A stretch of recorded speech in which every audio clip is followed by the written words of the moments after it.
Yeah, so thanks everyone for coming out here. I really didn't expect so many people to come out and listen to me talking about a crash that I had a few months ago. But here we all are here now. I was approached by Jeremy actually a few months ago to give this talk because him and quite a few other people, surprisingly, had got on to me after I wrote a crash report about how much they liked my report. Now, I guess it's pretty easy to have a really good report when there aren't a lot of other reports being posted. So I guess I'll take that. I'll take the wins that I can get. But yeah, I guess on that, can I see a show of hands tonight? Who wrote a public crash report on the last crash they had, or a crash they had? I'm seeing one, two, seeing maybe 25% of the room. So on the last crash you had, did you write a report? So, there's a whole bunch of reasons why we might not write a report. We don't have time, we forget, maybe we feel unsure about how to write it, or maybe we feel embarrassed about it. There are a whole bunch of reasons. And I guess it's on us as a community to really try and work through those barriers and all become better at communicating our most embarrassing moments when we're flying, which usually is crashing. Or I'm sure there's probably other embarrassing things that we do when we're flying too. But yeah, I guess the point of this talk is not really to tell you all do how to do all the things better. I'm not professing to be a expert on any of these things. This is just my experience and what I learned from my experience. So yeah, if we can rip on to the next slide there, Jeremy. So I guess a more informal title for this would be a brief lesson on how to hug trees by Tom Kiddo. That's me with my friendly arborist up the tree, 30 meters up. And yeah, we're going to go through the events that led to that photo. Like any incident, it's always a chain of events, or as my dad, who was a commercial pilot, would have said, it's always incidents always come from a bunch of windows lining up. It's never one thing. So I guess the thing we have to look at in the context of avoiding our accidents is just how we break that chain, and we'll go through a little bit of that. So I guess what I'm going to be roughly covering here, I'm going to be ad-libbing a bit because I prepared a lot of this presentation on the train here. So first up, we're going to be going through, the factors that caused the windows that lined up to cause my accident. And, we're going to talk about fitness to fly. We're going to talk about gear setup, complacency, SIV and wing handling, tree landing and tree etiquette, as I like to think about it, and also reporting and how to write a winning crash report. Maybe the only thing I can profess to be an expert in. So anyway, onwards and upwards. So first up, a little bit about myself. I don't really get that much of an opportunity to have a captive audience that I can force a bit of my paragliding stories on. So here we are. Got 20 of you now. Um, yeah, I've been flying for about 4 years. I'm from a family of pilots, but I've been flying as a private pilot for about 8, and I have about 250 hours. In that 250 hours, I've not, I guess I haven't got a lot of hours, but I have done a lot of different types of flying in a lot of different places. I've flown in New Zealand, Australia, through Europe, and through North America. I've done uh, quite a lot of ski launch flying here, which that one wasn't going so well. But also, I competed in the X Red Rocks in September last year, actually only 3 weeks after my crash. And also do a lot of flying around Pemberton. Some of you might recognize that as being just along towards Copper Dome there, or Copper Mound. So I guess a little bit about the lead up to this crash, which I guess is a little bit important. I guess give some context. I've in the 4 years I've been flying, I've had a bit of success and personal success in it, and been really happy with how I was going. In 2022, had a really good season, broke a bunch of personal bests. And going back through my messages, I actually at that point in 2022 had started to reach out to my mentors in paragliding and ask the question. I'm seeing a few people who are pushing really hard and have my experience starting to crash and start to have fair injuries, start to get scared. How do I avoid this? And I got a variety of advice, all around, basically, learning how to toe that line, and not, I guess, pay attention. And one big part of it is not getting too complacent. I guess when you're in the middle of intermediate syndrome, that's an easy thing to do. So wind around 2023, bit of a different year. I got very little flying done. I intended to spend a month living in Pemberton and basically spend the whole time training and flying and working remotely. That turned into 1 week, which turned into 3 days, which turned into 2 days. And then I basically had a very limited amount of time before the X-Red rocks. So I was getting all the opportunities I could in training. And this particular incident was one of those days when I was training. So anyway, on to the next one, Jeremy. So let's fast forward to the day of the crash. I think it was in mid-September sometime. And let's go through some of the windows that lined up. I guess the first one we can talk about is the decision to fly on that day. What is your fitness to fly? I guess this is all stuff we all know. But when I was writing this slide, I did a couple of quick searches and did a little bit of reading into this.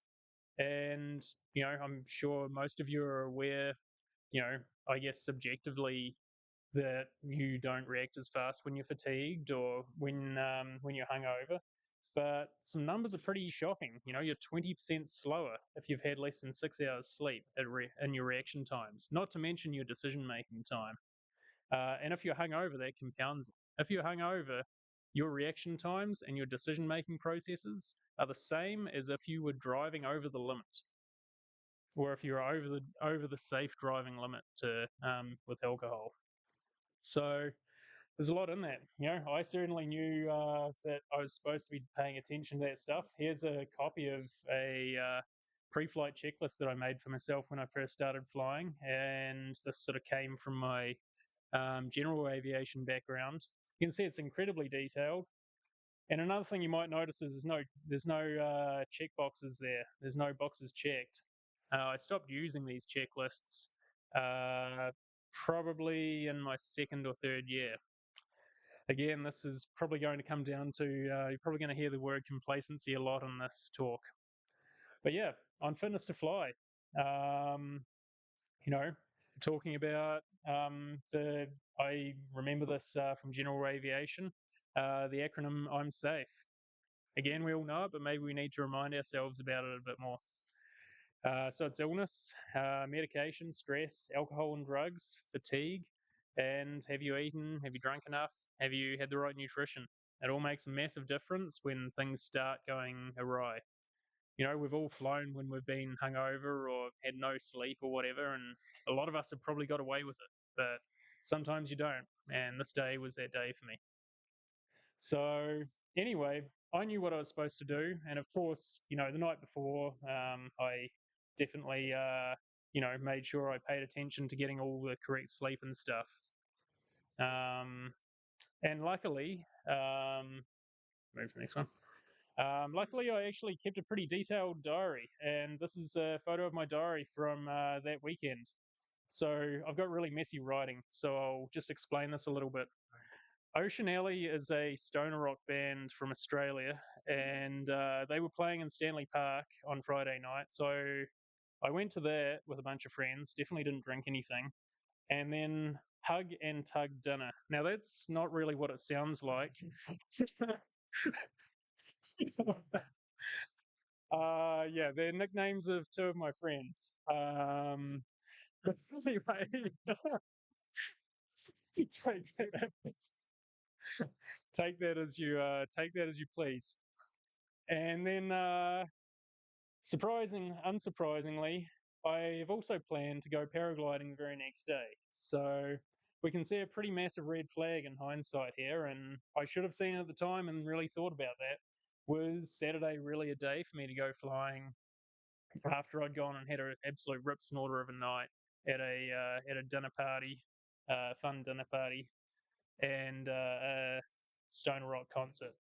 So, yeah, probably not a great idea. But anyway, here we are. So, next slide on. Let's talk a little bit about gear setup. So on the day of the crash, I was trying a bunch of new stuff out. So I was 3 weeks out from the X Red Rocks. Bought myself a new wing. It was the Nova Mentor 7 Light something.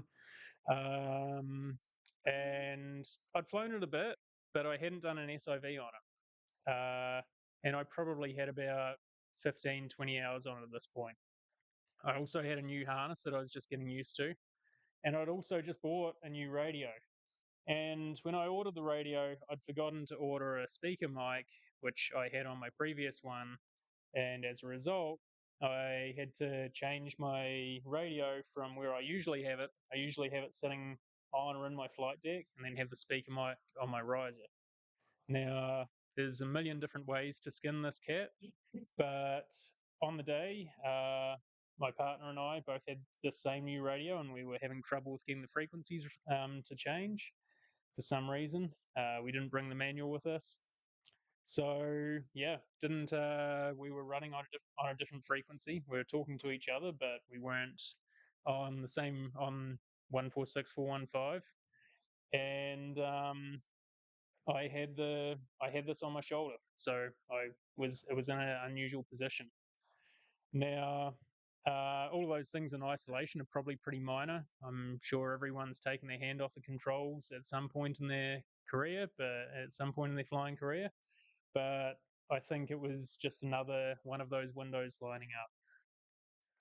Now, there was something else I was going to mention about this too. Oh, yeah, the other thing about the radio, so not being on the right frequency, probably also would have been quite helpful because Bev very kindly was yelling to me, hands up, when I had full stalled my wing. But we'll get into that a little bit more later. One other thing you might notice here. I've got a mosquito head net on. I don't usually wear that while I'm flying, but I did have it in my gear, and it was quite helpful. Yeah, there was a hornet's nest at the bottom of this tree, and unfortunately, my good friends Artem and Kalina, shout out to them, who came to rescue me straight afterwards. Happened to find that hornet's nest and also send a bunch of hornets up my way. So it wasn't for the mosquitoes; that was for the hornets. But yeah, one other thing, if for those who are observant here, actually might notice is that's not a tiny little branch. That's actually the rope that I tied myself off with, which also not the best idea in the world, but we'll cover that later. Anyway, enough of that embarrassing photo. Let's move on. Can you hear everything all right through the? Yeah, it's all good. Any questions or? So far, they're just listening. Just listening? Great. I like it. Silence. So complacency. Yeah, this is a great photo of Bev and the others. Yeah, I really like this. So this photo was actually taken just before, I think, on the ride up to the launch before we crashed. Yeah, I think there's a whole bunch in this to unpack. But really, I think as paragliders, we probably, having come from a general aviation background, I think we're a little bit more complacent about it generally than other forms of aviation, and I think maybe that's partly because it's just sometimes paragliders go a lot slower. When you do hit crash into the ground, you're not an instant fatality. When your stall speed is 75 kilometers an hour in an aeroplane, it's there's a lot more motivation to be on point. I guess also, paragliders, when everything's going well, are literally the easiest thing in the world to fly. They don't require active piloting like every other aircraft does. So I think complacency is kind of built into built into these things, and it's very easy to do, in my opinion. Some of you may not agree, but yeah, that's sort of what I've come to with it. Excuse me, I'm just going to have some dinner. Um, so yeah, that particular day, what did we have going on? So I was out with some friends. I was training for the X Red Rocks, and basically my day was all about hiking up the hill as fast as I could. It was, there was no lift. No one was going cross country. It was difficult to stay up until quite late in the afternoon. So there was no flying objective. We were just there to dick around. Um, so the other part of it was I was been helping some other people with their own flying and helping some other people with their thermaling skills and launching and landing skills. So I guess a lot of my focus in the flying was not on myself but on others. Um, I guess a bit of that comes from, again, complacency. I'd probably, in hindsight as well. Um, my mindset around the risk, around the general risks in paragliding was probably altered due to my expectations of the upcoming race. And, I can remember actually only probably a couple of weeks before this, I can remember Peter Spear actually saying pretty much exactly that thing to me. So, these races make you do some silly things, and not even during the race, it turns out. So, I guess the other factor here, as I've jammed in under complacency, is weather. So, on that particular day, the weather was changing. The first couple of flights we had, you could maintain and stay up, but it was incredibly difficult. And there's a lot of scratching involved, and it was incredibly weak. There were no strong thermals, there's nothing sharp, but yeah, had to really work at it. So final flight comes around, and yeah, it was definitely changing. There was nice lift, and right before the crash, my partner took off, and she took off straight into a thermal in front of launch, and she'd been struggling with thermaling a bit, and she absolutely nailed it on this particular flight. She went up like a homesick angel, and yeah, she was going great. So I was stoked for her.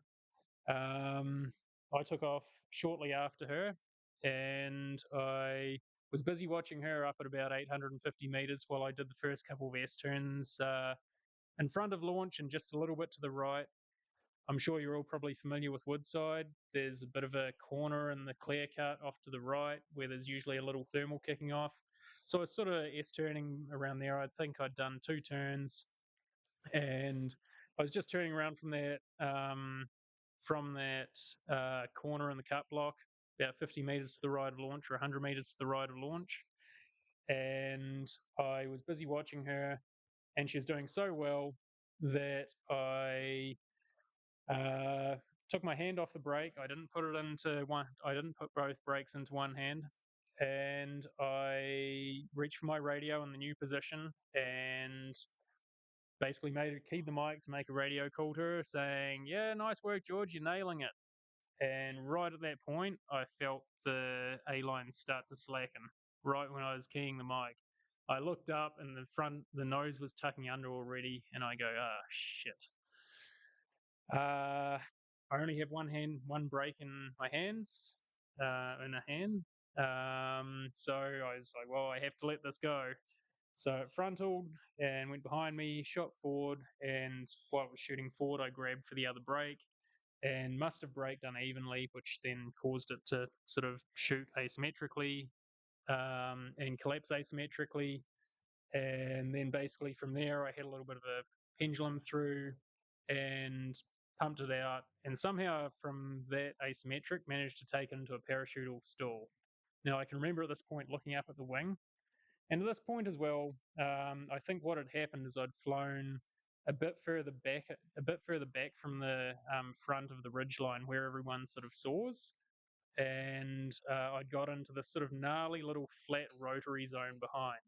Whether I was on the back of a thermal or whether there was a bit of a gust of wind coming up, I'm not 100% sure. But looking at the Zachometer, wind meter, there were some strong thermic gusts coming through. So, yeah, basically, I can remember looking up at the wing and seeing it completely inflated and looking like it was flying fine and feeling like I was still sinking like crazy and going, I can remember thinking, what the hell's going on here? Uh, why is this thing not going forward? God damn it. So, anyway, the right thing to do probably would have been to push speed bar if I was in fact in parachutal and get out of it. However, the call I made at the time, and you can probably move it on from here, Jeremy. SIV wing handling. Um, what I probably should have done was push the speed bar. What I ended up doing was hitting the brakes in the spur of the moment. And I think what happened there is I took it from parachutal to full stall. Now, we'll cover this a little bit later, but I talked to everyone who was around and saw the crash at the time. And you know, the comment that was made that I had my hands actually quite low and had them sustained quite low for what seemed like an unusual amount of time. Now I know time dilates a little bit and condenses up depending on what perspective you have. But yeah, at this point, I believe Bev was on the radio saying "hands up, hands up." I was blissfully ignorant at this point, looking down at the trees, going, "Oh boy, they're close." And basically thinking about how I was going to go into the trees. So I kept the wing fully stalled. How high were you when the event started? So that's a great question. How high was I when it first started? So, you know what? I probably should have looked this up on my flight log, or even had a copy of my flight log up here. Yeah, so I'd say I was probably about 20 to 40 meters above. What would you say, Bev? How high was I when you saw me full stalling? That high by the time. Yeah, yeah. So I think I'd say 20 to 30 meters. Yeah, so I didn't have a lot of time. By the time I'd burned, by the time I'd frontaled and then had that asymmetric and then got that out and I was in parachutal, I was probably too low at that point to get out of it. I was in this sort of flat spot behind Woodside, behind the ridge there at Woodside, just off to the right of launch. And yeah, so anyway, um, I go. One thing I would love to know, and this is something that I always try and train myself on whenever I'm doing maneuvers, is tuck the old legs of the pod in. I'd love to know if I actually did that. I have seen a number of pilots uh, come unstuck a bit by keeping their legs out in the pod and basically getting twisted up as a result. So I guess it wasn't an issue for me here. I didn't spin, or I didn't have any rotation. But great thing to remember. Um, oh, and I guess the other thing I would just mention here is, yeah, it is just a high B I'm flying, but it does fly a lot differently to the buzz I was on for 2 or 3 years. The tip stall pretty easy, surprisingly easily actually for a high B. I've flown a few high Bs, and this particular one really loves to drop a tip back. So, yeah, I guess on to the next one if you want, Jeremy. I guess any questions so far, anyone? No? Right on. So how I like to land in trees. Um, so yeah, as I mentioned before, I went in with the wing stalled. I looked down and saw that the trees were coming up quickly and thought, well, I'm going in. I tucked in, kept the wing stalled, and basically went in through in between some trees. And as I was going down, I grabbed onto a bunch of trees, a bunch of branches rather, and slowed down. And then as soon as I'd slowed down, sort of to the point that I was grabbing onto things, I pulled myself into the closest trunk.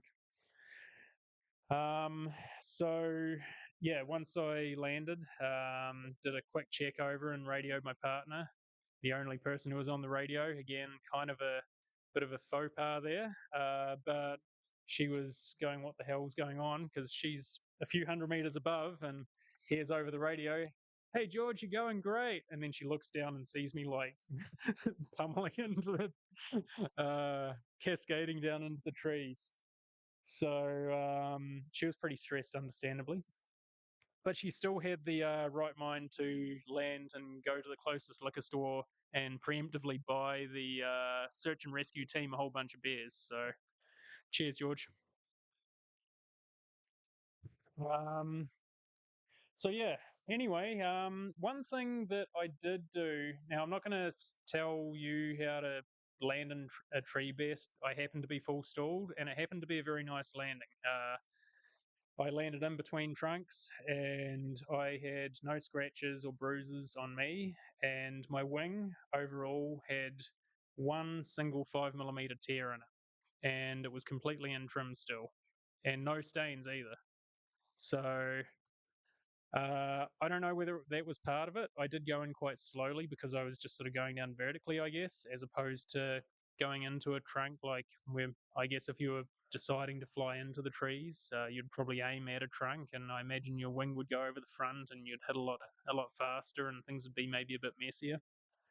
But yeah, I was quite fortunate in that respect. So anyway, on to the next one. So here I am in the trees. Um, and I guess the first thing I did is I climbed up a little bit to unload the wing, and I secured myself. And at this point, Artem and Kalina, bless their souls, were running down and got hammered by the hornets. And then had the good grace to tell me it wasn't Christmas time yet.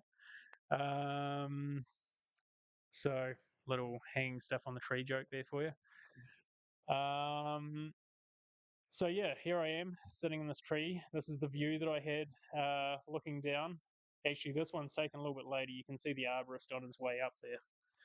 But yeah, there are a lot of good branches around. But one thing that was very surprising in this, and I surprised myself with a little bit, was from this perspective, distance and depth was very distorted. I'm looking at people here and going, I'm a surveyor by profession. Like I do distances, and we, practice estimating distance a lot. Like it is quite difficult when you're dealing with trees that they're very uniform and have very few features to determine how high you are. So I'm standing here. Artem and Kalina are standing off the back here at this point, and um, I'm talking to them and they're saying, "Do not try climb down." And I'm like, well, of course I'm not going to try climb down. That's what everyone tells you not to do. But I'm looking down and I'm going, man, it sure looks like there's a lot of branches going down there. Like I'm sure I'd probably be able to make it down, but like I'm not going to do it, but I'm pretty sure I could if I had to. Now, of course, I was lucky enough to have, to crash 100 meters away from Woodside launch where there were lots of people and right beside a road that search and rescue could come up to. But ultimately, I can see how, somebody who lands in a tree in the middle of nowhere and doesn't have all the tree, the self rescue kit is going to look down at this view and go, oh, you know what? It looks like this branch is going all the way to the bottom almost, or maybe at least to a couple of meters from the end. Uh-uh. Probably 2 meters down from where I was, or 3 meters down from where I was. All these other branches you can see here, they were all brittle as you could break them off with your hand. And then from there, it was another 15 or 20 meters down to the ground. So you can just imagine if you started climbing down and started putting weight on these branches, and you've got your hands on good branches, and all of a sudden they start breaking, now you're cooked. So, yeah, it's, I guess this is all about, everyone knows this. Again, I'm not telling anyone anything new here, but don't climb down. Yeah. So anyway, yeah, this is Georgie took this photo. It is a little bit distorted because I think it's a wide angle camera to be able to get the whole thing in, or a wide angle iPhone. But yeah, you can just see there, like there's a lot of big trees. I actually understand that this tree might have been pre-loved by someone in this audience.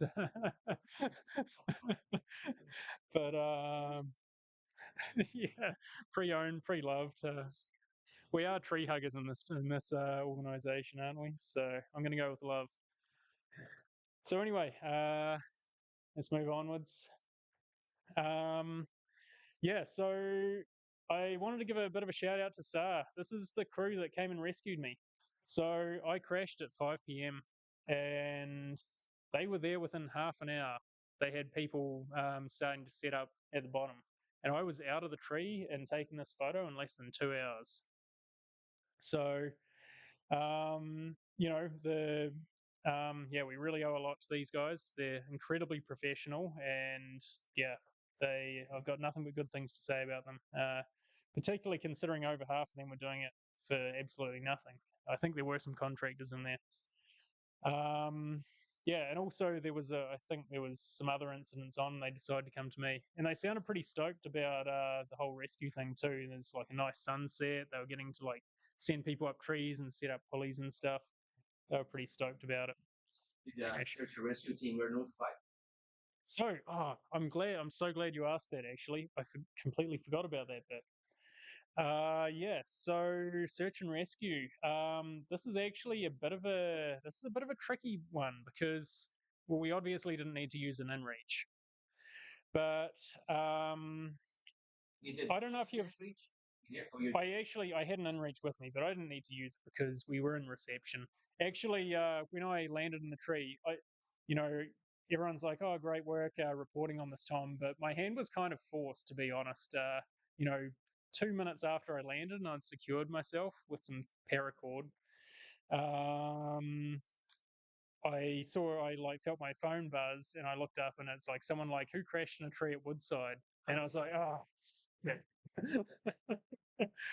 So I kind of at that point I was like, well, I might as well own this, and I put up a selfie of me sitting in a tree looking a bit sheepish, and which I think was one of the first photos, and yeah, kind of had to own it from there. And you wouldn't believe it, but I actually got a few phone calls while I was up the tree too. The very first phone call actually was from Rod Frew to pass on some wise advice. So yeah, thanks very much, Rod, if you're there on the camera. Much appreciated. Yeah. Thanks for sharing all the good tips. So yeah, I got calls from a few people and messages. So I was quite occupied there fielding all the PR. Yeah. So on calling SAR. So what Artem and Kalina did was they called 911, and 911 was like, "Great, we know what's happening. Where are you?" And they're like, "Oh, we're at Woodside glider launch." And they say, "Where's that?" And they're like, "Well, just look it up on Google. It's on Google. It's near Agassiz." Anyway, they couldn't figure out the address for where to send SAR. So they spent about 10 or 15 minutes of that half hour, 10 or 15 minutes of that time was spent messing around trying to communicate to the 911 person exactly where they were. Yeah. Now, fortunately, my friend Artem has had well, maybe unfortunately, he's called SAR before, or he's called 911 for SAR before. So he had a few tricks. And it turns out the thing that got them over the line was What Three Words, the app. Now, who here has heard of What Three Words? One person's heard of What Three Words. Okay, so nobody knows what Three Words is. I don't blame you. It's kind of boring and it's kind of, unless you're like in mapping or search and rescue or something, I wouldn't expect you to. Basically, What Three Words is it's like Google Maps. It's just an app on your phone. But the difference is rather than having addresses, what they've done is they've divided the entire world into 3 meter by 3 meter blocks, and they've given every one of those blocks a unique name, and it's just three random words. So it might be like blue sky powder. So you say to search and you say to 911, "I'm at blue sky powder," and they will be able to basically pinpoint within 3 meters exactly where you are in the world. It's actually funny. Just that sorry here, they told us not to use that. That's interesting. Really? Okay, so just to pass on what Greg said there, and I actually have heard there's a bit of consternation about this. So 911 really loved it, but search and rescue didn't love it so much, is what Greg's saying. We just had a talk. Yeah, so late long could be an option. Yeah, ultimately getting onto SAR directly would be a great option. But yeah, what worked for us was the what 3 words thing, but SAR doesn't like it. Just remember that. The most reliable thing might be doing coordinates, but I do know that some people find coordinates confusing. So yeah, I guess have a system, know it, and make sure you can communicate it. But in places where Location to your cell phone. yes, that's correct. Oh, and it's kick off to Yeah, it's Nash, right? Yeah. Oh, Cam. Sorry, Cam. So yeah, Cam's just saying, yeah, well, they can triangulate your phone position. Yeah, they can do that. Maybe they'll be able to do that for you. Tom. Would it help to edit your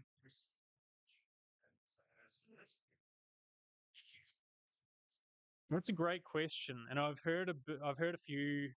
Man, I've heard so many different versions of this. Talk to guys down in the Red Rocks, and they're telling war stories about how how the what do you call it, Garmin Rescue Center or whatever it's called, who responds to the InReach things, don't always take into account your insurance stuff. They they might end up screwing around even longer than just calling 911. So.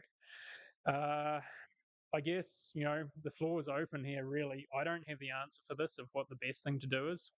Greg, what did SAR say the best thing to do was? They said hit your in reach.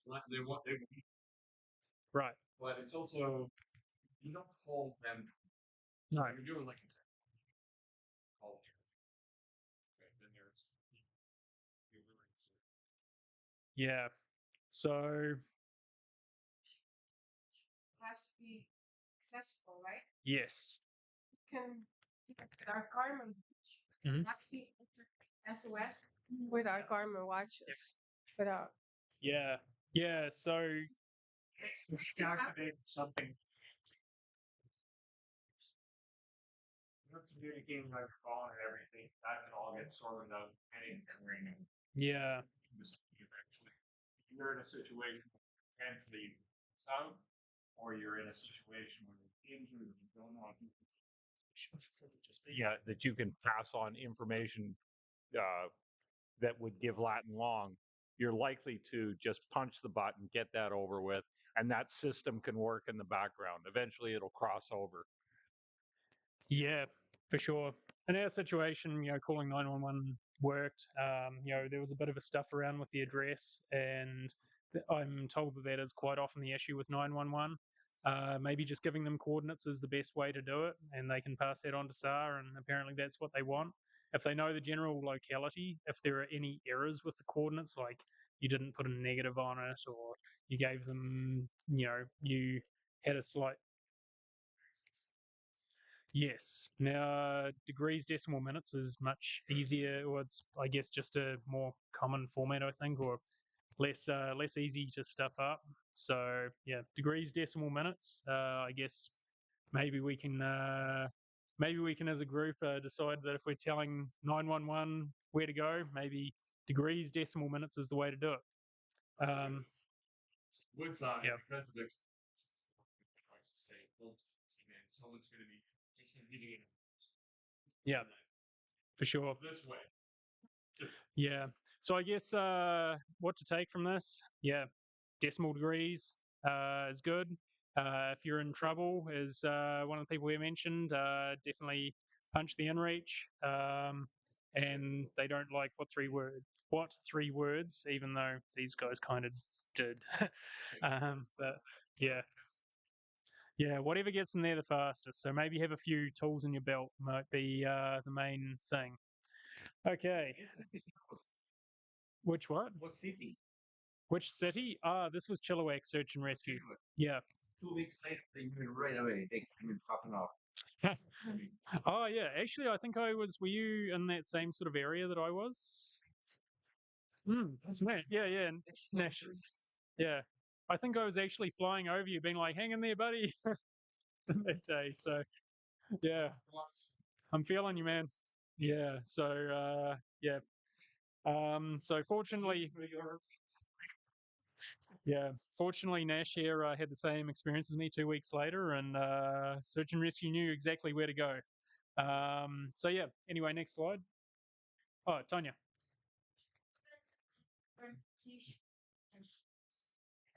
Oh yeah. Well, for me it actually worked out quite well, but do you want to hold on a sec, Tanya? We'll just give you this. You can say it again. So I asked Tom to comment on wearing shorts and a t-shirt.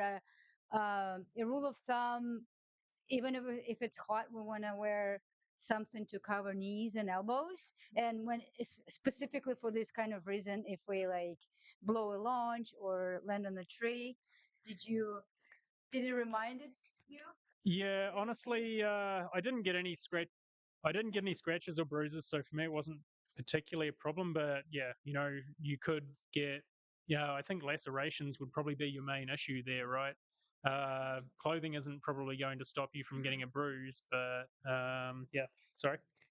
You said you were new with the harness that you had, the pod.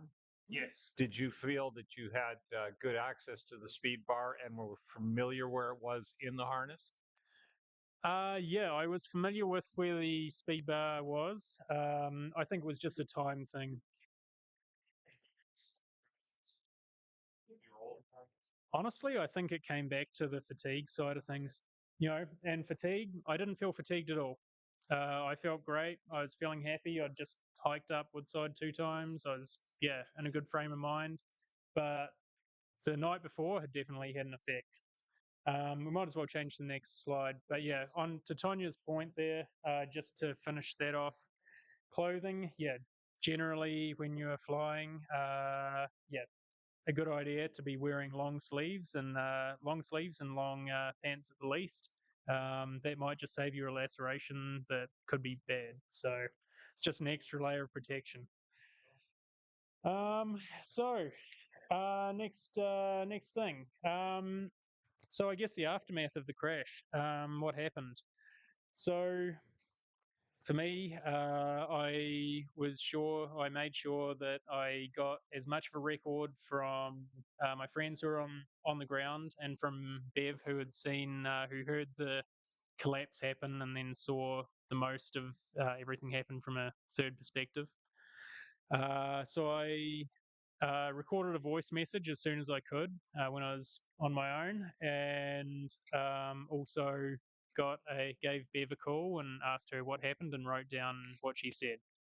Now it's not the easiest thing to do to go through this, and I wasn't hurt very fortunately in this accident, so I can imagine this is a lot more difficult if you've got a serious injury to deal with. But for me, and I think I think it would help a lot of people is if you can record things as quickly as possible. Memory fades. Even what I remember now, when I was going back through that voice message preparing for this, there were a lot of things in there that I don't remember now. So yeah, maybe I'm just getting old. But talking to witnesses also super important. And this is sort of part of the humility of being able to ask someone else's opinion and listen to it and accept it. Because what Bev told me, saying, "Yeah, you were full stalled and you were holding your hands down," that's not what I remembered.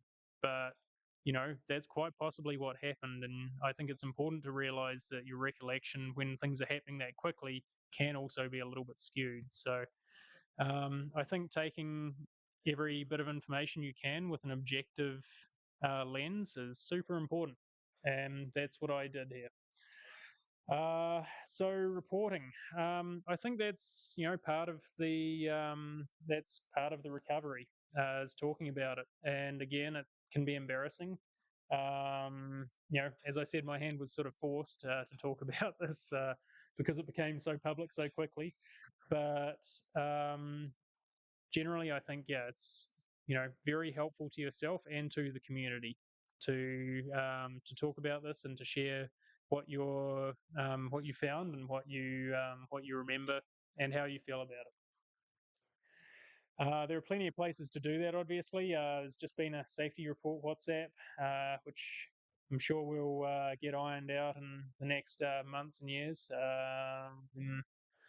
We've got the HPAC reporting system, which Jeremy's hopefully going to talk about soon. And also, of course, a little plug for Pedro here. Don't forget the West Coast Soaring Club Forum. The most fun you'll ever have on the internet. Yeah, just use it. There's, I'm pretty sure the server breaks down regularly with how many people use it. And also supportive culture, like we've got to be there for each other. And, I think we all think we are, but, we really got to think about what the right way to communicate about somebody being vulnerable to us is. Because when you're reporting, you're being vulnerable. And I think, sometimes it's not, sometimes, offering very direct, offering criticism or advice straight up in a public forum may not be the way to do it. I wouldn't say, I would say that everyone is very supportive to me, but I guess everyone has a different personality, and I think it's important to be to acknowledge and thank people for their reporting, and not be too quick on the feedback side of things. Ultimately, we need to try and encourage people to talk more, and I think we've got to do what we can to encourage that. And then as part of the recovery, obviously, I only had a few weeks until the Red Rocks, so I kind of was forced to get back into it myself pretty quickly. The next week, that's me. The next week, hiking up Mount Sham with a pretty bad coffee. I stepped down to my low B wing again for the next flight, and I got to be honest, I didn't think I was too rattled at the time. No injuries. My wing was pretty well fine. I thought I'd got away with it, but as soon as I started flying again that next flight, I was pretty rattled. And yeah, it really took quite a bit of, I would say, a fair bit of pushing through to not just want to go and land. So I guess, again, being supportive to people who have had an accident. And I actually would define this also that, uh, I think I'd like to almost refer to these as incidents rather than accidents, because accidents, we think about people hurting themselves. But, even if you have a near miss, you can scare yourself and get, a fair injury. And I think it's important as a community, again, in the supportive culture, to be cognizant of and, encourage people to be vulnerable about the things that have scared them. Because the only way that you can get through that is by confronting it. And I had to confront it a lot quicker than maybe I would have liked to, but yeah, there I was. It's probably quite fortunate that hike and fly races have no flying involved in them, because I would have done pretty badly otherwise.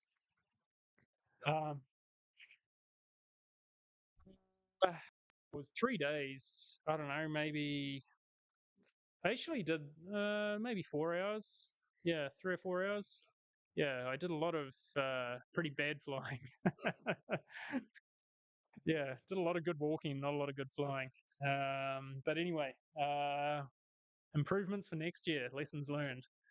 So next one on, Jeremy there.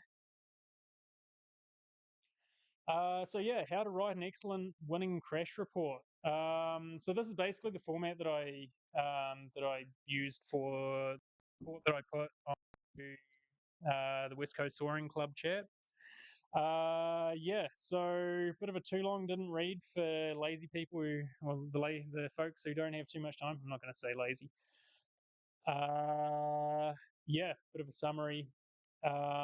Be concise and objective, of course, in your recollections, and include that from observers. And if you've recorded right at this, as soon as it happened, if you've done yourself a quick voice note or something, then it's going to be a lot easier, or written it down somewhere.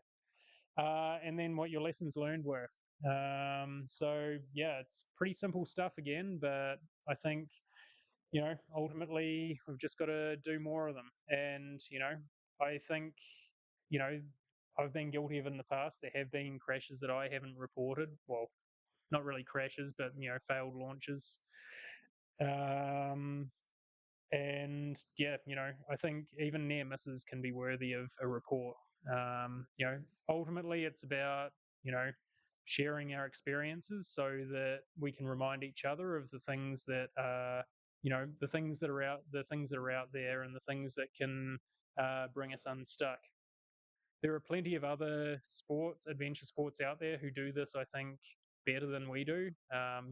The backcountry skiing community, for example, they have an app for this. In their avalanche reporting app, you can file min reports, you can file near misses and accidents. We don't have that kind of, obviously, structure or probably finances or people to build it up, but I think there are models that we can work off there. So I guess I left this partly empty because I was kind of in a rush on the train riding this, but get like a Guinness.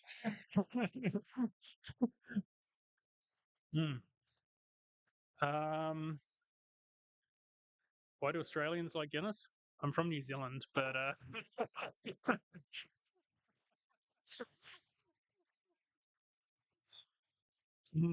yeah, it's something about our colonial roots, maybe. Um, have to be desperate. Yeah, I'm getting But at least I'm not getting grilled about my flying. I'm just getting grilled about my beer choices. Yeah, so I ran out of time. But are there any other things? I'd throw it to the floor. What would you guys like to see in a crash report? Oh, hold on. Say this again. You can give it to all the people. In your situation, if this incident happened again, Yeah. to you, what things would you pack with you that day? Oh, yeah. Thanks so much for bringing that up. Yeah, so what would I bring with me if that happened again? So obviously it was quite a warm day, and I was wearing basically what I'm wearing now. So yeah, if I was stuck in the middle of nowhere, that would have been pretty crappy to be stuck in a tree. You get pretty cold pretty quickly. So obviously warm gear. My choice of fastening to the tree was terrible. I had a 2 meter piece of 650 kg paracord in my harness, and yeah, I got a bit of a grilling from the arborist about that. He was basically like, "Look, that thing could have, well, it wasn't about to snap, but he was like, look, don't rely on that. Don't use paracord. Get yourself a sling. Have a webbing sling and have one that's big enough to go right around a big tree trunk. There are arborists here. Actually, John, you might be the person to talk to about this. John, John Wheeland is a expert at this stuff. Probably not landing in trees, but certainly in climbing trees. What would you pack as a tree kit? Well, I would definitely bring a like a belt with carabiners on it and retractable, so adjustable, retractable belt. That way, you can basically keep yourself from getting pinched off tight on the trunk. It'll give you some free slack, right? Yeah. So that's what I would recommend first. And obviously, some fine line or cable for sure. Yeah. I don't think, a lot of times people don't realize you can end up in the trees. It's not just you're going to be hanging, upright in perfect position and everything. You could be upside down, sideways, and it's really depends on your harness and your leg straps, how much time you can stay there, right? Or you cut circulation off. It's it could be half an hour, or it could be 3 hours. You don't know. Yeah, for sure. So yeah, I guess I couldn't have said it better myself. Actually, I really appreciate that advice, and I hope everyone else takes it on. Nash. Our friend Javi started tree rescue clinics, and he has a good concepts. And few of us took already the course, or say that this introductory with Javi, and basically what will get you out of pretty much every situation, like anchoring yourself, not lowering yourself, would be 260 inches, 260 centimeters round slings, like loop slings, and 180. So 3 of them and 2 beaners. That will get you pretty much safe from anything. MEC sells it. You can get out with under $50 with a kit. And unless you're planning to go now self-rescue and ropes and descending devices, 3 things. So 2 beaners, 2 slings shorter and 1 longer will get you safe 100%. Oh, some great feedback from the crew there. So yeah, definitely a yeah. I had it in a back. Yeah, and actually, this was another thing. So, lucky I've got long arms because my little bit of rope was actually in my backpack and had to like kind of stretch down the back. So, yeah, that was also a bit of a faux pas. But again, on the complacency side of things, big deal. But we've got some great advice there from both John and Nash on what can be done in terms of equipment to remedy that situation. Cam. Just explain a bit about that. How did they lower you down? And right. I mean, what was the process? Yeah. Okay. That's a good question. So how was I lowered down? So about an hour into hanging out there, so I'd tied myself off with this piece of paracord and was basically sitting on a branch. So I wasn't completely hanging off this thing, and kind of climbed up to an area where there was a nice strong branch and everything. So I was hanging out there for about an hour, and an arborist climbed up, and he set a block up above me. I can't remember exactly. Actually, the first thing he did was he tied me off with a piece of climbing rope to one of my beaners as like a backup, I guess. And then he set up a block and then basically went up a bit higher, did some stuff up there, and basically had a rope with him, put that through, and then lowered me down. So the search and rescue crew at the bottom. Down with the whole harness. Yes. So You were detached from the wings and you were done. yeah, so basically, the rope was attached by beaners to my carabiners on my harness, and yeah, I had a pod. Yep, yeah, I was on a GTO 2, I think. Yeah, yeah, so I was lowered down by that. The search and rescue crew down below had a whole pulley set up down there, basically from the base of the tree anchored out to another tree. Again, I'm probably not the best person to ask about all that stuff. I'm not a climber or into that stuff. So yeah, yeah. So thanks for the question there, Nash. Cam, sorry. Yeah. Actually, block. Yeah. And so they lowered me down, and the arborist stayed up there. And then, very fortunately, I managed to sweet talk the arborist into whipping up to my wing and getting it out at the same time. So, yeah. So while I'd been waiting there for about an hour, I had been stuffing around with my wing because I was tied off and I was sitting on a really strong branch. I was pretty confident I wasn't going anywhere. I was, the tree wasn't really waving around at all. So I'd been sort of teasing the lines a little bit while I was up there and had managed to get the wing sort of down mostly out of the tree. So it was sort of sitting a few meters, like 2 or 3 meters above me, sort of just in a bit of a messy ball. So yeah, the arborist whipped up and chopped a couple of branches, and yeah, Bob's your uncle. I like to make sure we got time. Yeah. Do you want to flick on the? Yeah. So, I just put this photo on here. Isn't this you, Jeremy? Yeah. I just wanted to put this on here because I wanted to thank our wonderful. I wanted to thank our wonderful man behind the scenes here, Jeremy, for everything he's done. He was very stressed at the start, and he's done a great job. Just for all the other people, you can. Here we go. Give him a wave. But yeah. So in summary, complacency gear. Set up and practice with any new gear setups. Obviously, tree kit as we talked about, pilotage and wind control, fitness to fly, and reporting as part of recovery. The takeaways from this. Anyway, I'll wrap that up pretty quickly. And yeah, any questions from anyone? No? Oh, yes. I am from New Zealand. Yay! Kia ora, bro.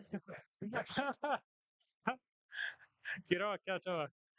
Right, nice. Anyway, Jeremy, did you want to? Oh, here we go. He's going at it now.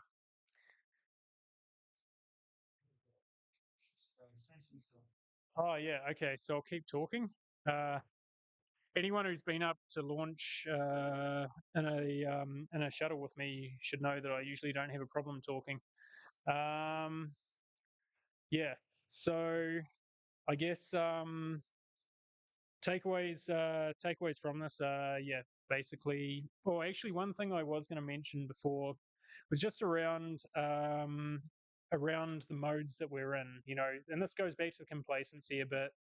Is only 3 weeks later I did the X Red Rocks race and had no incidents in that, and like the conditions were pretty horrible. Like they were not good flying conditions, and I feel like I conducted myself pretty well there. I had no near misses, no scares in trying conditions during a race, the first race I'd ever done. And I found myself reflecting, how did I manage to crash my glider at the beginner launch at my home site, and then I've managed to go and do a race against Aaron Duragatti, like, only 3 weeks later, and not have any incidents. And this all comes down to concentration, right? It's never the situations where you're it's never the situations where you're focusing and that you're in a risky situation that end up really being the ones that get you. It's the ones that you're not thinking about. It's the times when you're screwing around, in my experience, are the times that you come unstuck. I can remember this anecdote from Kelly Slater. The one time he broke his back was on a 2-foot wave. This is a guy who competed countless times at Pipeline, Jaws, all that. And he broke his back on a 2-foot wave because he was screwing around. And he was on a reef and just fell badly. And yeah. So yeah, I guess we are aviating, and we shouldn't take it lightly. Even if you're at your home site, and even if there's no goal for the day and it's nice conditions, you're still aviating, and you don't know what could come. So, do I still need to keep talking? Okay. Oh, you got a question? No. Plus years flying Woodside, you can't always say, "Oh, this is easy," because Jeff Rumpel, he's not here today, but he almost tucked, right? It's Woodside, that is hang glider. So that's just like Complacency, really. Yep. Yeah. Flying on like have a specific making tasks. That's exactly It comes down to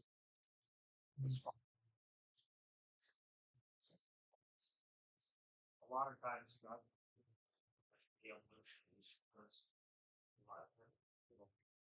see a real curve and comes too easy just to go along the lines that you develop this attitude that it's easy. And you were saying it earlier, when you're flying something faster, when it hits the ground, it's harder. So when you're flying an aircraft, it's a much more serious business. And making sure that anything that's aviation related is always made serious in your mind when you're flying. That's it's not a game. And Tanya was mentioning the right clothing when you're flying and that sort of thing. We see a lot of times people are flip flops and shorts. There's some infamous cases where people go in and then finally all of a sudden gravel's a big deal. No right shoes. Now you're up a tree. You're on your own in a self recovery, and it gets worse from there. But I was also going to make a comment about the filing an incident report. If you don't want to file an incident report, no big deal in my books. You should. It's a way other people learn. But own the incident, own the accident. Look at it yourself and be very critical of what you did, how you got there, how to avoid it, and then try and learn from it.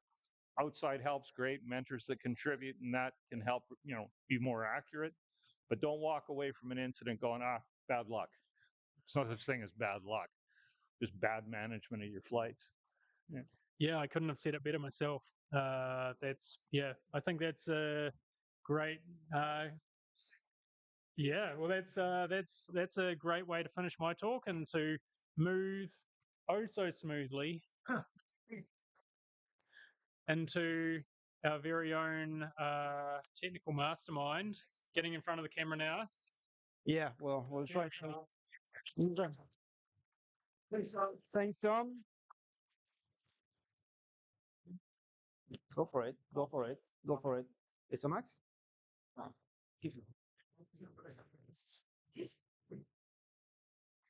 Doing little jokes already. It is. Try. Put it back down.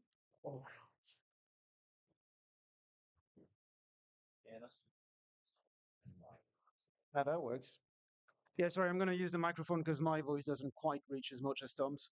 So I'm going to make it short and sweet. Hopefully the sound still works online, should work. So let's go for the first one. I'm changing my hat now. I'm putting the HPAC hat on. And we're going to talk very quickly about accident report, starting with, I don't know if you remember, guys, there was a survey that circulated back in September. 32 people in the club responded. Does anyone remember if they responded to that? Oh, show me some hands. Heartwarming. Thank you. It was. So that was circulated within the club and also within HPAC. First, I'm going to talk very quickly about the responses from the club, and then I'll mention also responses from the people in HPAC. I'm talking about people all the way to Ontario, etc. Next slide. Well, next line. Okay, so the questions basically boil down to three. Have you had an accident? And then if you reported it, did you have any problem when reporting it? If you didn't, why not? That was basically the three questions. Go on. Yeah, I'm going quick. So yeah, 32 respondents with the club and about 43 or something within HPAC, English and French. Let's say English and French because the responses with the French side of Canada was slightly different from the English side. It was quite funny. Next. Pardon me? We had only 11. Yeah, who knows? Maybe some people from the club also responded to the one to HPAC, so I don't know. So the first question, have you ever had a serious incident or an accident? Boiled down to 2/3, 1/3. So thank you for the people who responded to the survey to say they never had an accident. That's cool. I like the fact that despite that, they still were engaged with it. That's going to be a question as to whether did they never have an accident, so they did not realize that was an accident, but then let's say they did not. Out of the people who did have an accident, did you file a report? And it's about half and half. So that's already interesting. So you've got half of the people know they've had an accident or something worth reporting and decided not to report it. So just quickly, for the people who did file a report, did you have a problem? Most people know. Some of the responses saying they did have a problem. It was too long, hard to find a couple of them. Didn't really seem like an incident. And then the report was too vague. Well, this one is going to be disappointed with what's coming after that. So yeah, most of the people who did file a report find it okay, but we need to make the form easier to find on the website. So we're thinking about the use of QR codes. First, it's got to be directly on the first page of HPAC, possibly on the first page of the club website as well. It's now in the description of the WhatsApp groups, I think. Oh, you're looking at me with a lot of doubt. There is a new chapter or new things in WhatsApp. We can do the report. Yeah, but we'll make sure that it's really accessible so that there's no one is thinking, I would like to report it, but I don't know where it is.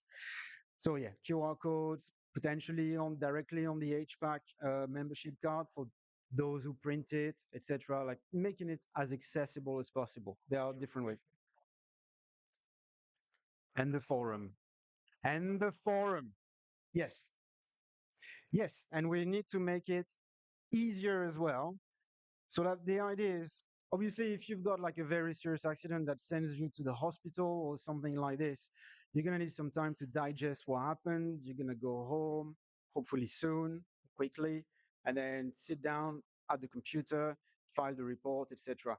What we would want also is the people who say clip a tree during the final approach or something like this. I'm talking about paragliders here because hang gliders, they don't like clipping trees on approach, I don't think. No.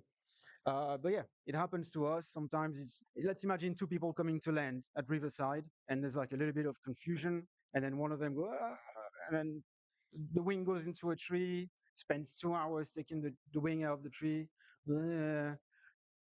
Ideally, what we would want is at this point, there's a link. You can use the type form, and the type form. Is anyone familiar with type form? One head nods. Thank you. Basically, it's extremely easy to use on your phone. So the idea, something happens, you pack up your wing, and you go, and then you take out your phone, and it's just a few questions. We're trying to make it as easy as possible. It's not like a ton of like boxes and very tiny. You've got to click in it. You know, it's very, very, very easy. We'll circulate the link because it's not live yet, but you can still like have a go and see how incredibly easy to use it is. Yes, let's keep going. And now for the more interesting side, if you did not declare the accident that you know you had, why not? So, didn't know existed, didn't know where to find it. These are two issues that need to be addressed. Up until like 2 years ago, I was very much in the did not know it existed, to be fair. So that needs to be addressed. We're trying to do that. You'll see how. Um, and then there are some questions. Didn't think it was worth finding it up for what it was. So what's the threshold to file a report? It's a good question. Let's answer that. First incident wasn't in Canada. There's another person in the other things. Same thing, it was abroad. Do I need to declare an accident with HPAC when I've had an incident when I was flying in Europe or in Mexico or something? Yes, spoiler alert. And some other responses that were like, didn't know it was worth filing it for what the incident was. And then this one, not sure what the point is. That is probably one of the main questions. So let's try to answer that with some education. Look at that. Makes you dream, right? So yes, believe it or not, it's in the SOP. So technically, when we have an accident or an incident, we are, in theory, supposed to report it. I'm not going to read the whole thing, but it boils down to you have an accident, you have an incident, in theory, we are supposed to file a report. And note that any HPAC instructors present is responsible for ensuring that HPAC is notified. So sorry, HPAC instructors, in theory, they witness an accident, even though they're not involved, they are supposed to report it. I had no idea. Show of hand, people who were aware of that? Yeah, same. Next one. Getting. So we need to respond to a few questions. What kind of accidents to report? So what's the threshold? And in the SOPs, the same SOPs mentioned before, there's a definition for accident, a definition for incident, precise, like from memory, an accident is like if there's a tear in the sail of over 15 centimeters long, etc. So you're thinking, right, we're getting some numbers, we're going to get some details and proper definitions. And at the very end, it says, and any other incident that could be interesting to learn from. I don't think we can really get more precise than that. So show of hand, who thinks landing in a tree requires or should trigger a report? Landing in a tree. Yeah? A heavy landing?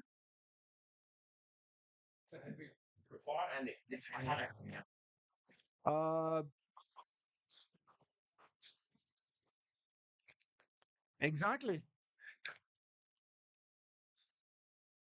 broken keel, broken leading edge. Yeah, if there's damage, it kind of leads you to thinking, yeah, just probably you're probably supposed to report that. And then there are things that we're definitely not supposed to report, right? You try to, sorry, for the paragliders, you try to like put the wing above your head, and then you're about to go, and then someone screams, "Stop! Stop! There's a knot!" Put the wing down. All right, was that was gonna happen? It didn't happen.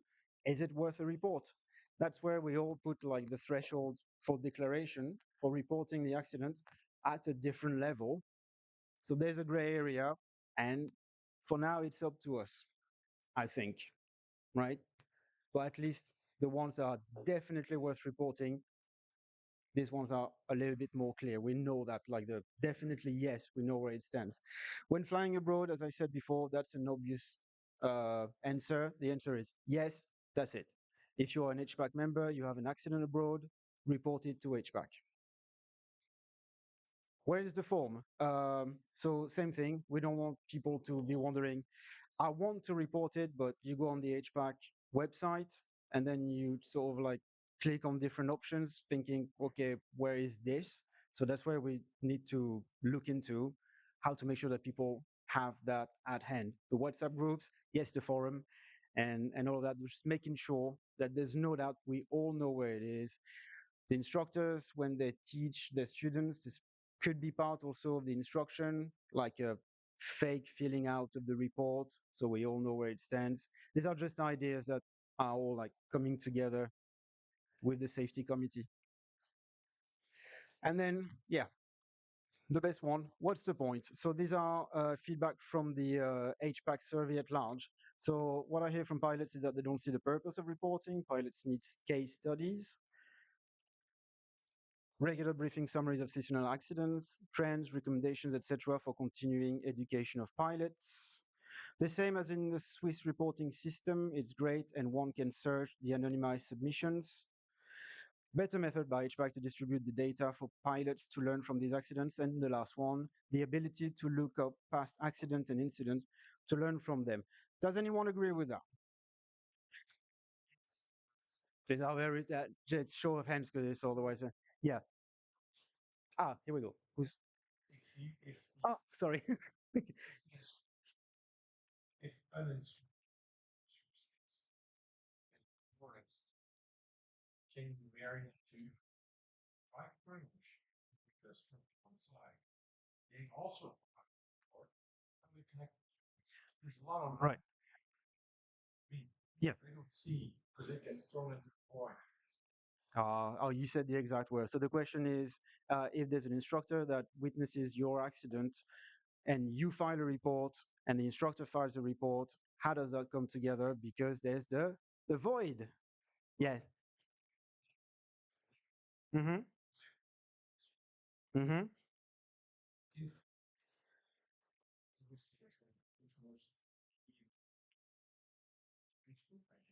But I'm not even sure. Yeah, yeah, yeah. Yep. That's the sort of stuff you need French reporting system. Incredible detail. We should have. So that's part of the feedback, right? That's part of all this in a way. It's about like we send information into HPAC and what do we get in return? That's basically it.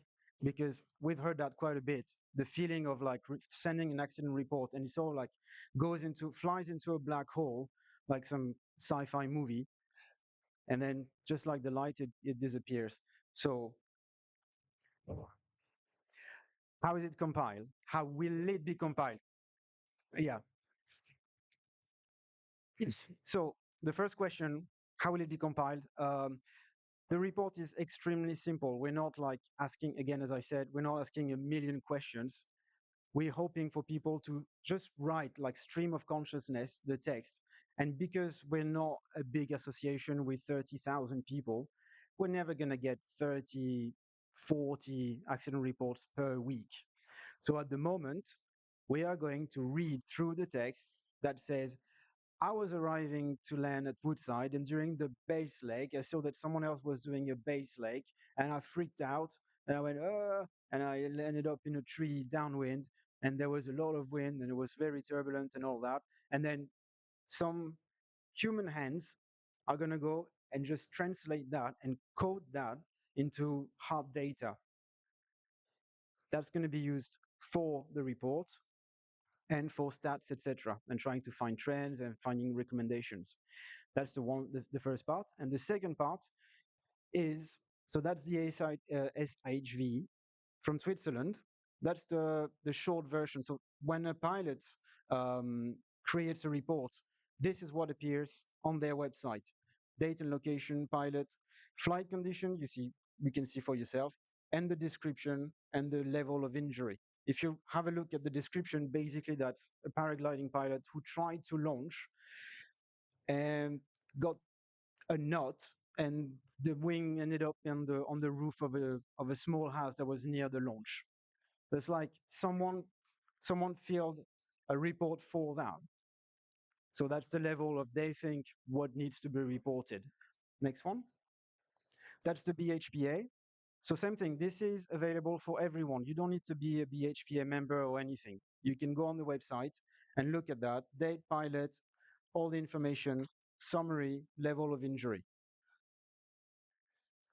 And this again is from the FFVL. They kind of like shuffle the information around to pretend they were doing something different, but it's essentially the same thing. So what we're hoping to do is basically steal that. So we made like a first quick like throwing together. You can maybe recognize that one. No. So yeah, pilot got a frontal while close to. Yeah, with only one brake in hand, the wing stayed stalled until pilot landed in close by trees. No injuries, the wing, etc. The one at the top is provided by myself. And I blanked out the two in the middle because that's something that we really care about. The people who declared or reported the accident that led to like those small versions, they did not agree to have that published. So there's going to be an opt-in or opt-out version. It's redacted. It generally is because I don't know who those people were, but they might not like to see this being shown to everyone without having said okay. So as you remember in the very beginning, some of the reasons why people did not report an accident is because they didn't want to publicize the accident. So we're going to have an opt-in, opt-out sort of function in the reporting form so as to not have your accident being available for everyone to see by default.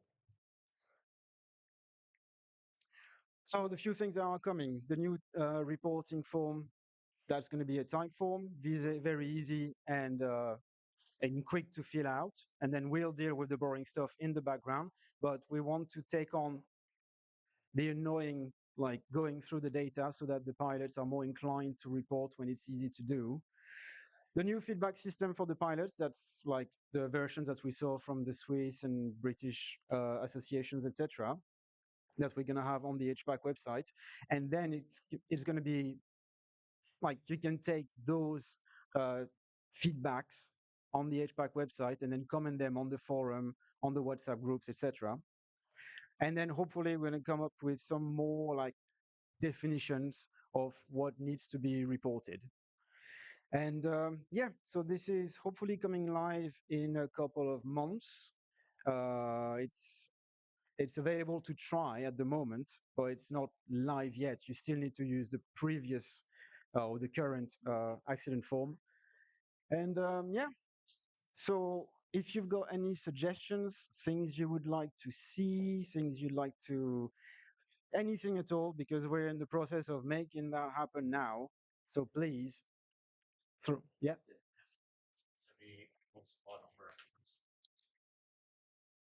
Is it going to be retroactive?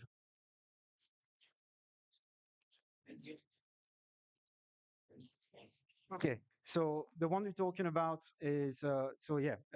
Michelle is asking me if it's going to be retroactive because at the moment there's only one report on the HPAC website, but that's for a fatality. So that's different. We are going to try to make a full report for fatalities and possibly for the very, very serious accidents. For the short versions, I'm not sure because, as I said, people did not agree to have that being made live. Like at the moment, some people complain about the fact that you file a report and it goes into the void, but some people are also maybe happy that it goes into the void. They don't want it to come back just yet. So not sure it's going to be retroactive. It might be from now on. He raised his hand first. Question. No, only one, and then Tonya. Yeah. Just one suggestion on that. I mean, it's just like the main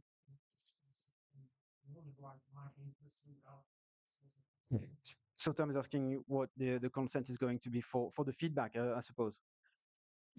Yeah, it's just going to be a box. The only thing is not sure that if we're going to have automatic opt-in or opt-out, and then you select whether to opt out or opt-in. Basically, we don't know if it's a yes box or a no box. There's going to be no names anyway. It's anonymized, as you saw on the other examples from the other. There's a Swiss guy raising his hand. Yeah, was it you?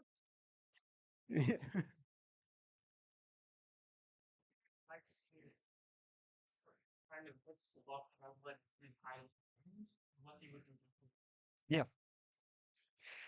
It's so at the moment the form is just a bunch of very basic questions, like a few 5, 6 basic questions, location and what your gear is and so on. It's very, very simple. And then it's a block of text, and then there are suggestions, among which what did you learn, what do you recognize you did wrong, etc. And yeah, if the report is like it looks like it's a fairly serious accident and the detail is none, we will contact you. Right. If it's just, yeah, I landed fine, but just the tip of my wing went into a tree, went wank. Okay, fair enough. You don't need to know more than that. Second question.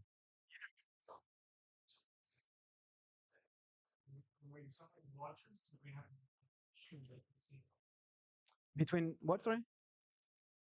Oh, it's between the report being received, and it's going to be like, let's call that treatment time. I think that's what the administration will call it, right? 5 open days, 5 working days. It's going to be something like this. We want it quick. Actually, there's even a guy who's currently working on potentially using AI to create this, and we just, yeah, I know it's weird, and it's weird. It's weird, and it's working. It's really weird. But yeah, so it should be a matter of days. Oh, go. I know.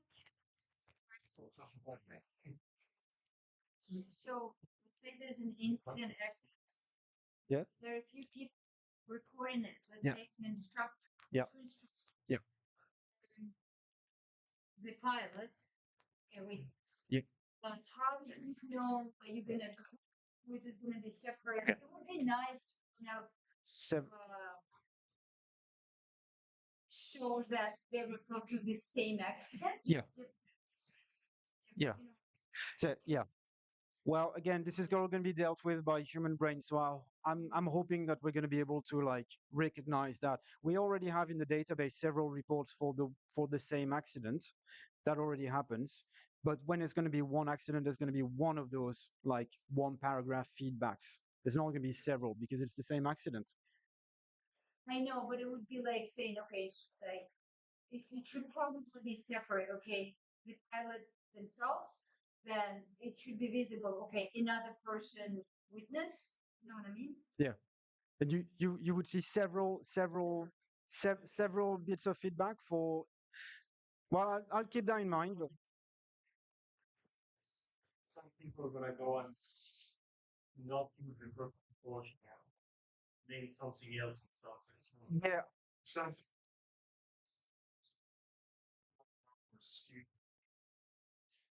if you have multiple separate I think it's more shot. Yeah, I would say so. Yeah, I think it's like several points of view over the same event, so it's probably going to boil down to like one block of text. And remember, Daphne, please, those companies that think they'll come back and say, oh, well, it's with having 2 means it's hard. Having to build a night. Yep. And it's going to be public data too.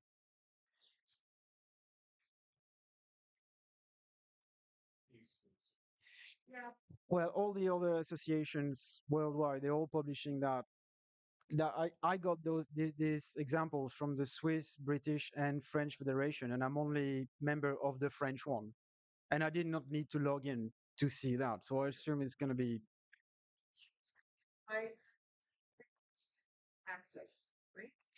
possibly, and I'll have you reassured that some people who know a lot better about those questions will be in charge, not me. We'd be in trouble if it was me. No, I don't do this part. Sorry, but yeah, I'm sure like these questions basically when they come up, I don't know anything about it, so I trust you guys. I'm not the one in charge, is all I'm saying. I just happen to be the one who's in the room right now of all the people working on this. Insurance association. Yeah.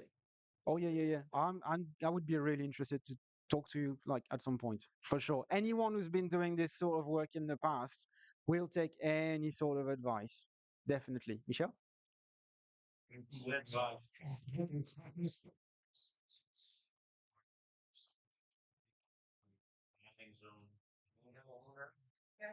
I've heard. That whole WhatsApp thing about pissing off people list, right? Yeah. And as a new I know nothing about it. Yeah. So there's a question.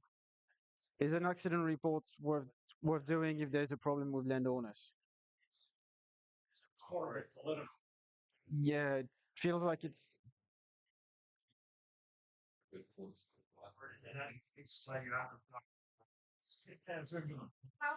yeah.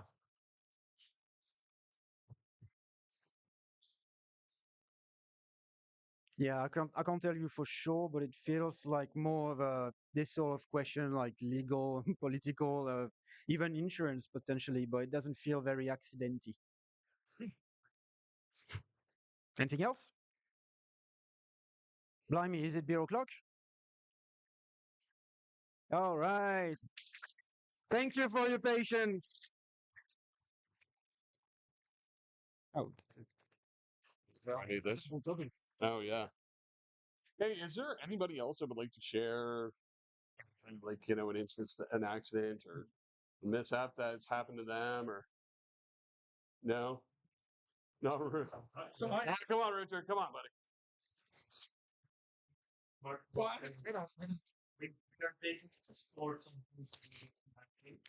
What's that? You think we're taking it too lightly? My accident becomes like this finish my final one from the spot, not place where I was. In no. Do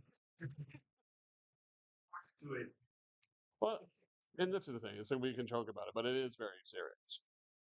We need to have the responsibility that we are flying through Russians. I'm planning the landing and procedures, 100%. not just Well, even if you go back to your training, your pilot in command, like it is serious. Everything that we do, and complacency is a big one. It happens to all of us, at any given time. How do you land? I in a field and detached from the blind and had to see waiting quite sure I was. Dust over came along and I could not hold my glider down. My glider was on this all dust under my wing and it flipped my glider upside down. Is that an incident? There was no. What do you think? Damage. No damage. You were not injured. Well, I say we all just report everything. Err on the side of caution. Go ahead, Tom. any may make sense. But it's true. It actually is true. You know what I mean? It can, Right.